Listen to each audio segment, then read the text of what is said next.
Okay, so Popcorn Junkies, it's just me and Nadia. This is the first time me and Nadia have done a Popcorn Junkies movie review together on our own, and she insisted it wasn't, but she was wrong. We went to see Crazy Rich Asians.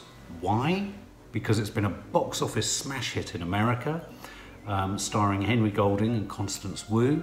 First film, I believe, for 27 years since Joy Luck Club that boasts an entirely Asian cast, so culturally significant, and I can see why it's been picked up, obviously, by the Asian community in America as an important film.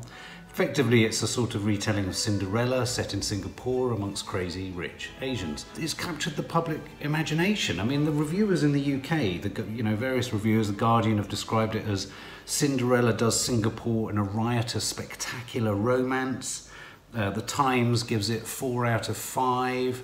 I mean, most of the Rotten Tomatoes gives it an aggregate score of 93%. Yeah. This is high stuff. Awkwafina, for me, was the reason I was looking forward to seeing this. Is the girl who was in Ocean's 8, the actress with the incredibly streetwise New York accent.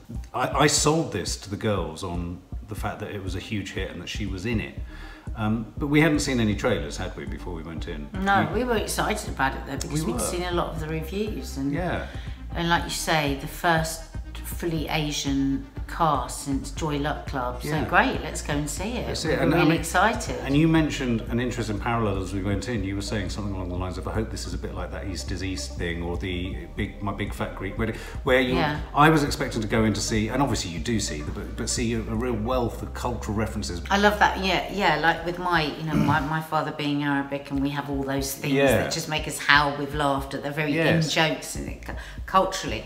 So I was expecting, and you could see where those popped up, but I was expecting a lot more. So we went with Maddie and Kiki, and Maddie and Kiki, first time ever, have elected not to contribute to this review. And the reason they've elected not to contribute to this review is I think they were appalled by how bad this film was. I'm just going to come out and say it. Because within the first 5 to 10 minutes, we all knew. We all looked at each other incredibly nervously. Is this serious? Yeah.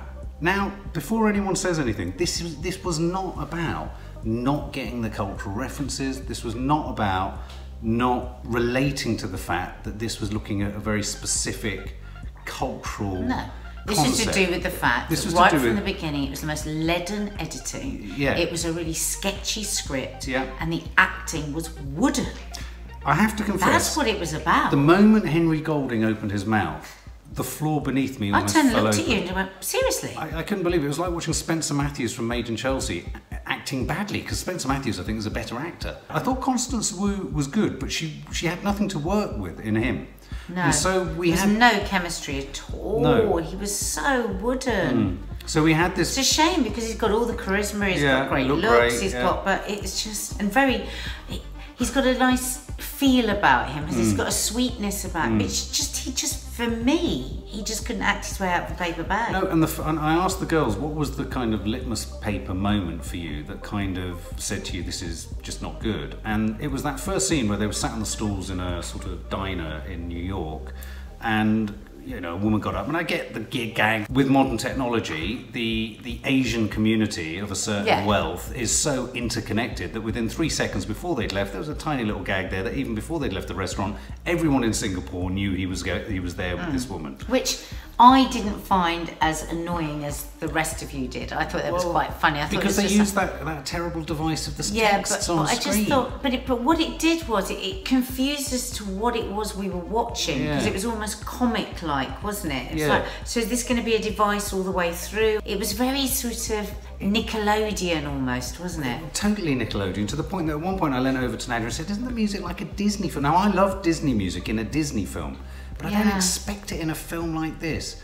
It kind of didn't know what it was, because it wasn't like an all-out comedy. It was almost like a children's movie. It was very unsophisticated. It was incredibly but not in a charming way. Now, here's the thing. I can only work out that perhaps, why has it been fated by everyone? Maybe just an absolute desperation for the sort of cultural inequality of roles and parts and subject matters just to be, the balance to be tipped back in the favour of us featuring, underrepresented cultures and communities. get that. I totally get that. I totally understand that. But I think if I was a crazy rich Asian watching this, or not a crazy rich Asian, just Asian watching this, I'd want to be better served by a better film.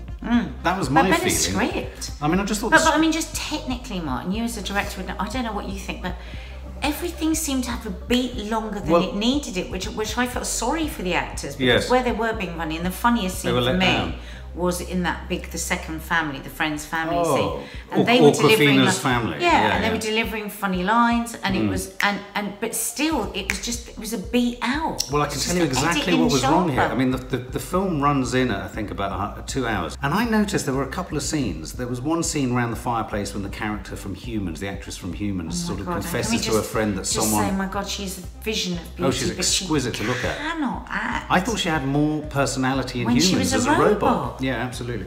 But there were moments in those scenes, each scene could have been trimmed down by 5 minutes if the editor had simply cut more tightly. It wasn't crisp. And people don't really, I think people don't really understand what editing is. But editing is the thing that can make or break brilliant performances, but also pretty ropey ones. It can elevate them. And I thought the editing in this and the pacing in this was diabolically bad. Any help, diabolically bad. I also thought the montages were awful. I thought it wasn't. Clearly they had funding from the Singaporean Tourist Board, because we were shown all of the main buildings. I mean, as our Kiki B said, the best thing about the whole film was the food. I thought that was the one character in it that was very strong, was the food. I mean, I came out of there starving. I'm sorry, I know it's been a sequel has been commissioned, and I know that, they're all very excited about it, but this was bad. It was bad. It was just a bad film. I mean, earlier we were watching Mark Kermode's review. Was he just watching something completely different? I mean, he had the grace to admit that it was creakily directed. I think that's a very generous way of describing it. But he felt it was playful with the rom-com idea. I just thought it was leaden. I thought it was trite. I thought it was almost patronising in how it simplified things down to just this. None of the new characters that came in. There was there was the potentially gay comic character. He just didn't quite fire, did he, with his humour? Awkwafina, it came alive with Awkwafina, and if I had my hands on this film, I'd have tightened up every scene and I'd have put her in every scene. She made me laugh. Even she was a little bit over the top. I think we liked her because we were desperate for something. Very true. I think the guy that played her father was Ken Jeong, who of course and we her know mother from The Hangover. He's were brilliant. Good. Yeah, that was good. It was woefully poor. Woefully poor, but we thought we should go and see it because everyone, it's one of those films that everyone's talking about. It seems to be one of those sort of, what do they call it, zeitgeisty water cooler films, where everyone's like, oh God, have you seen... Well, everyone will be talking about it, but... Sorry. So... we got to be honest. Got to be honest, but we would love you to correct us. Tell us what you think. Tell us what we didn't get. But without anger, hey guys. Hey? Without anger. Without anger. But I do think sometimes it's really important. I think what happens with some of these films is some people are too afraid to be critical. Yeah. Some people are too afraid to say, actually, you know what? Yes, it's important that there's a film that's just been made by Asians, about Asians. But if I was Asian, I'd want a better film, a funnier film, a classier film, a more sophisticated film. And with all due respect, there's countless films being made in China and many other Asian countries that are infinitely more interesting than this. So there you go. So what would you give it in sum up for a score? Oh God, I'm so sorry, but I can't give it anything because I don't want people. I can't. It costs a lot to go to cinema. It does. And I was bored shitless within minutes of it, and stayed that way right the way through. And our girls, who are mad movie fans and very loyal, they'll always find something good in them. And they are so depleted by it. So they were depressed. Kiki said, I can't even do a review, Mum. I just don't know what to say. They were depressed. Yeah, so I have to give it a 0, I'm afraid. I'm going to give it a -1. You can't. You've got to stay within the 10. Okay, well, I'm going to give it... Okay, God, can I give it a really small 0? Yes. I'm going to give it the smallest 0 out of 10 possible. Films like this actually make me angry. They make me angry because there was no skill whatsoever in the making of it. And what will happen is that because I or we don't like it, somehow we haven't got it. Actually, it just wasn't a very good film. No, it wasn't a good film. Just wasn't a good film. Countless other brilliant films. Now, that doesn't mean that a lot of other people might like it, even though it was a good film. Yeah. But whether you like it, whether you don't like it, the fact is, it is not a good film. It wasn't well made. Badly directed, badly written. Badly made, badly written. Absolutely. For more film and family fun, don't forget to click the subscribe button and make sure to click the bell to never miss an update.